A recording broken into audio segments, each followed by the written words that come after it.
Salut tout le monde, je vous retrouve cette semaine avec un nouveau DIY. Pour ça, je vais utiliser de la pâte à modeler qui durcit à l'air libre. Je vous ai mis la référence de la mienne en barre d'infos. Donc je la prends et je la malaxe jusqu'à ce qu'elle soit plus souple pour la travailler plus facilement. Je l'aplatis au doigt. Puis je la mets à plat. Et ensuite, avec un rouleau à pâtisserie ou une bouteille remplie d'eau, si comme moi vous n'en avez pas, je passe dessus ma pâte pour l'aplatir dans un sens, comme dans l'autre, afin d'obtenir quelque chose de plus plat et lisse. Je prends ensuite un bol que je place dessus, et avec un cutter, je coupe tout autour du bol. Et je retire ce qui dépasse.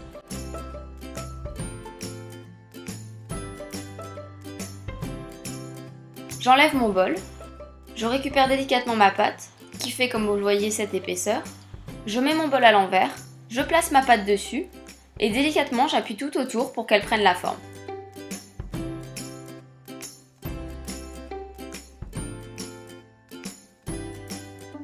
Une fois fait, j'égalise les bords au cutter.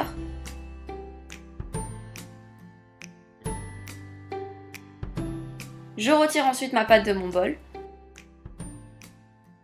Et je lui donne au maximum la forme souhaitée. Pour lisser la surface, je frotte avec mon doigt, mais je vais quand même laisser quelques imperfections pour vraiment garder ce côté fait main. Je le laisse sécher à l'air libre toute une nuit, et le lendemain il a durci et ressemble donc à ça. Là c'est totalement optionnel, mais je vais passer du papier de verre fin sur le rebord pour le lisser un peu.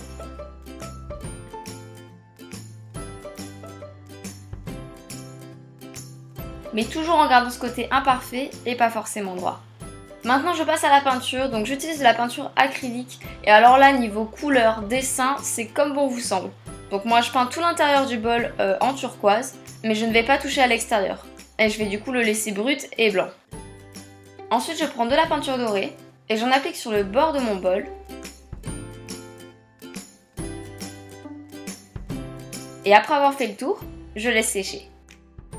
Et là encore c'est optionnel, mais je viens utiliser un vernis brillant et avec un pinceau, j'en applique à l'intérieur de mon bol. Je laisse sécher et voilà. J'aime beaucoup ce contraste coloré et brut, ou encore le côté brillant et mat, mais après c'est vraiment chacun ses goûts. Je le trouve très pratique pour poser ses bijoux ou encore ses clés, mais vous pouvez l'utiliser comme bon vous semble. J'espère que ce DIY vous aura plu. Si vous le réalisez, n'hésitez pas à me partager les résultats sur les réseaux sociaux avec le hashtag AliciaDIY. Sur ce, je vous fais de très gros bisous et à la prochaine. Ciao!